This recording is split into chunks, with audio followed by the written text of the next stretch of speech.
नमस्कार दोस्तों, मैं हूं आपके साथ साक्षी और आप देख रहे हैं नेक्स्ट नाइन लाइफ। आज के प्रोग्राम में आप सभी का बहुत बहुत स्वागत है। इसी के साथ प्रोग्राम की शुरुआत करेंगे संजय राउत से। महाराष्ट्र में जिस तरह से देखने को मिल रहा है कि शिवसेना पूरी तरीके से चुनावों की तैयारी में जुट गई है, किस तरह से बीजेपी का सामना करना है, क्योंकि बीजेपी कहीं ना कहीं बहुत बड़ा चैलेंज शिवसेना को देती हुई दिखाई दे रही है।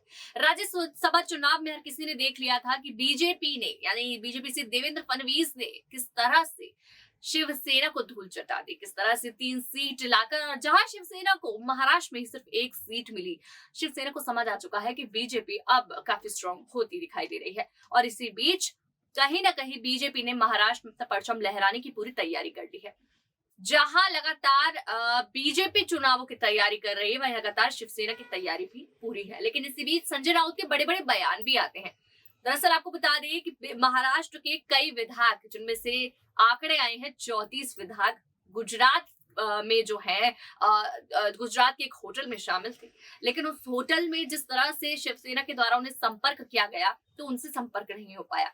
बड़े नेताओं से भी संपर्क नहीं हो पा रहे, जिनका पूरा का पूरा आरोप संजय राउत ने बीजेपी पर लगाया कि आखिर हमारे वो विधायक है कहाँ। और सीधा सीधा आरोप बीजेपी पर लगाया कि बीजेपी जो करना चाहती है, जिस तरह की रणनीति खेलना चाहती है, महाराष्ट्र के साथ, शिवसेना के साथ नहीं खेल पाएगी। महाराष्ट्र की सरकार इतनी स्ट्रांग है कि बीजेपी हमसे लड़ नहीं पाएगी। मतलब खुला चैलेंज शिवसेना से संजय राउत देने की कोशिश कर रहे हैं। अब सवाल ये उठता है कि क्या महाराष्ट्र से जो ये विधायक 34 विधायक गायब है, जो संपर्क जिनसे नहीं हो पा रहा, क्या बीजेपी का इसमें बड़ा हाथ है? क्या बीजेपी यहाँ अपनी रणनीति बनाने की कोशिश कर रही है? गुजरात से हर कोई जानता है कि बीजेपी किस तरह का खेल खेलती है, लेकिन इस वक्त जिस तरह से शिवसेना से बीजेपी जो है मौका देखने की कोशिश कर रही है, महाराष्ट्र में अपनी परचम लहराने की कोशिश कर रही है, देखते हैं कि बीजेपी इसमें सफल हो पाएगी या नहीं। चलिए इन मुद्दों पर चर्चा करते हैं। उसके लिए मौजूद है हमारे साथ हमारे सहयोगी प्रज्ञा। आपका बहुत बहुत स्वागत है। शुक्रिया साक्षी। चर्चा से शुरुआत करते हैं। प्रज्ञा, जिस तरह से आप देख रही हैं कि संजय राउत ने बीजेपी पर लगातार आरोप लगाए हैं। राज्यसभा चुनाव की बात करूंगी, आपने भी देखा किस तरह से बीजेपी ने मौका देकर चौका मारा है। बिल्कुल। क्या आपको लगता है बीजेपी इस वक्त भी इस तरह का कोई रणनीति खेलने की कोशिश कर रही है? जी बिल्कुल, देखिए साक्षी, बीजेपी रणनीति तो खेल रही है, क्योंकि जिस तरह से हमने देखा कि क्रॉस वोटिंग के चलते बीजेपी के 5 उम्मीदवार जीते। साक्षी, काफी बड़ी बात है कि जिस राज्य में शिवसेना की इस वक्त सरकार है, उद्धव ठाकरे की सरकार है, ऐसे में आखिरकार क्या रणनीति एंड वक्त पर बीजेपी ने खेली कि 5 के 5 उम्मीदवार जीत गए। तो साफ तौर पर नजर आ रहा है साक्षी के रणनीति तो बीजेपी बना रही है। और कहीं ना कहीं जिस तरह से बौखलाए उद्धव ठाकरे ने बीजेपी पर हमला बोला कि हमारे नेताओं को बहकाने की कोशिश की गई है, क्योंकि देखिए साक्षी, ये जो उलटफेर हुआ है, ये पूरा जो हुआ है, ये हुआ है क्रॉस वोटिंग के चलते। कहीं ना कहीं क्योंकि चाहे कितना भी घेराबंदी की गई हो, नजरबंदी की गई हो, लेकिन क्रॉस वोटिंग अक्सर साक्षी इस तरह के चुनाव में पूरा गेम पलट देती है। और इस वक्त गेम जो है वो पलटकर बीजेपी के पाले में आ गया। चलिए, क्रॉस वोटिंग की प्रक्रिया आपने बात की, लेकिन बीजेपी हमेशा ऐसे खेल खेल जाती है जहां क्रॉस वोटिंग होने तक की नौबत आ जाती है। क्यों बीजेपी के लिए इतनी क्रॉस वोटिंग हो रही है? क्या ऐसा बीजेपी करती है विधायकों के साथ? जी बिल्कुल साक्षी, देखिए कहीं ना कहीं सभी जानते हैं, चाहे विपक्ष हो या फिर खुद बीजेपी भी जानती है कि इस वक्त अगर कोई सबसे ज्यादा मजबूत पार्टी है तो वो बीजेपी है। भले ही चाहे लगातार विपक्षी दल कहते रहे कि बीजेपी की वो अहमियत नहीं है या फिर नेता नाखुश है, जनता नाखुश है, लेकिन इस वक्त बीजेपी सबसे ज्यादा मजबूत पार्टी है। नहीं केवल महाराष्ट्र बल्कि गुजरात ले लीजिए आप, यूपी ले लीजिए, उत्तराखंड ले लीजिए, सभी में इस वक्त बीजेपी का परचम लहराया हुआ है। और जहां नहीं लहराया हुआ है वहां पर बीजेपी लगातार ताबड़तोड़ कोशिश कर रही है साक्षी।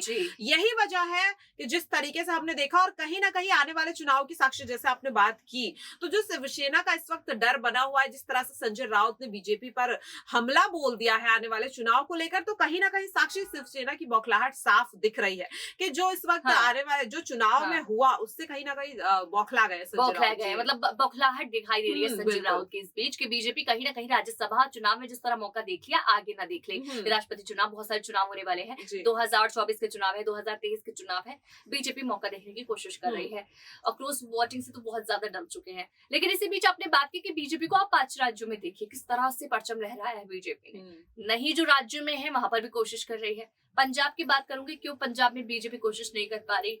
क्यों राजस्थान में बीजेपी कोशिश कर रही है, लेकिन कहीं ना कहीं बीजेपी इन चुनावों में जब उम्मीदवार खड़ी करती है तो सीट ही नहीं मिल पाती। क्यों ऐसा बीजेपी के साथ हो रहा है? साक्षी देखिए, अगर बात करें बात साक्षी पार्टी की नहीं होती है, बात होती है नेता की। जी। तो देखिए, जिस जी। तरीके से अगर हम देखें कांग्रेस पार्टी का, मैं आपको हाँ। इस पर उदाहरण देना चाहूंगी। हाँ। अगर राजस्थान में देखें तो राजस्थान में कांग्रेस पार्टी के कई दिग्गज नेता हैं। लेकिन हम अगर पंजाब की बात करें तो पंजाब में अगर कांग्रेस पार्टी का सफाया हुआ, वो इसलिए हुआ क्योंकि वो नेता की कमी थी जिस पर जनता अपना भरोसा जता सके। देखिए, जिस तरीके से कैप्टन अमरिंदर ने इस्तीफा दिया, फिर चन्नी को मौका दिया कांग्रेस ने, लेकिन कांग्रेस के जो नेता है चन्नी, उनसे जनता का उतना जुड़ाव नहीं था, और यही वजह था कि आम आदमी पार्टी मौका मार गई। तो यही बात है साक्षी कि अगर इस वक्त राजस्थान में या फिर पंजाब में अगर बीजेपी का परचम नहीं लहरा है, तो यही वजह है कि कहीं ना कहीं वो नेता, उन नेताओं से शायद जनता का उतना जुड़ाव नहीं है, लगाव नहीं है। यही वजह है साक्षी। मतलब एक ये भी वजह हो सकती है कि बीजेपी अपने अच्छे कैंडिडेट नहीं उतार पा रही है उन जगहों पर,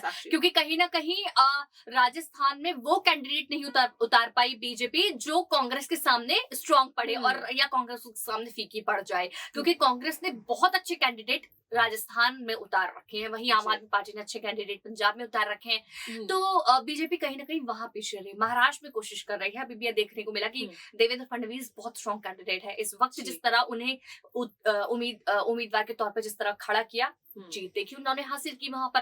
तो देखने को मिला संजय राउत जो है बीजेपी की ये चीज समझ चुके हैं, रणनीति समझ चुके हैं, आरोप लगा रहे हैं, लेकिन सरकार पर खुलेआम ऐसे आरोप लगाना, खुलेआम इस तरह का चैलेंज देना, क्योंकि उनके जिन विधायकों के साथ बातचीत नहीं हो रही है, हमने ये जाना कि मतलब बीजेपी जो है नई रणनीति बनाने की कोशिश करे। हो सकता है बीजेपी का बहुत बड़ा हाथ हो उनके उन विधायकों की, जिस तरह से वो संपर्क नहीं हो पा रहे हैं, तो उसका भी पूरा का पूरा जो आरोप है वो बीजेपी पर गया। शिवसेना किस तरह का रणनीति बना सकती है अब?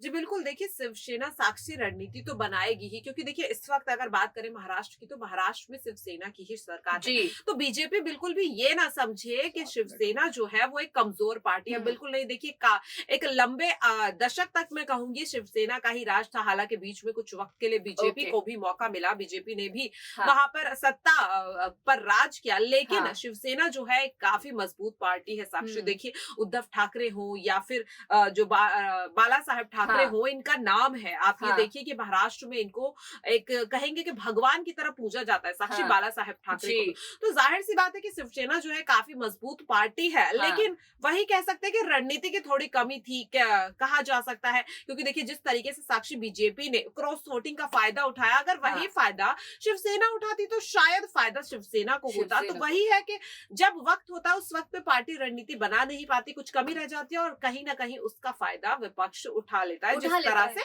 बीजेपी ने उठाया। और वहीं अगर बात करें जो आपने कहा कि 34 विधायक अचानक से गायब हो गए, अब देखिए विधायक गायब क्यों हुए, इसके पीछे साक्षी क्या वजह है वो अभी साफ नहीं है, लेकिन जाहिर सी बात है कि दोनों पार्टियां एक दूसरे पर आरोप प्रत्यारोप लगाने की कोशिश करेंगी।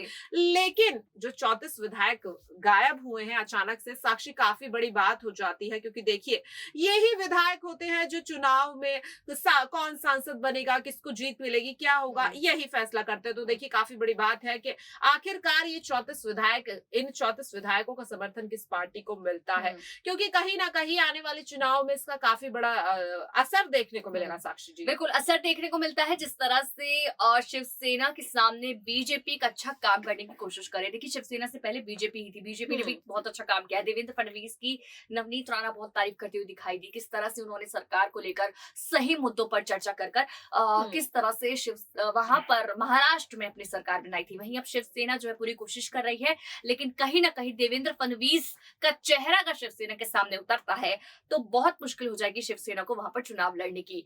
इसी तरीके के अपडेट्स आपके बीच हम लाते रहेंगे, लगातार इसी तरह के डिबेट्स पर हम चर्चा करते रहेंगे, चाहे वो शिवसेना को लेकर हो, संजय राउत का आरोप लेकर हो बीजेपी को, क्योंकि अब इंतजार है कि बीजेपी इस पर क्या पलटवार करती है, बीजेपी का इस पर क्या जवाब होता है, क्या उन विधायकों के गायब होने में बीजेपी का बड़ा हाथ था, ये हम जानने की कोशिश करेंगे। लगातार इस अपडेट्स के लिए हमारे साथ बने रहें और देखते रहें नेक्स्ट 9 लाइव।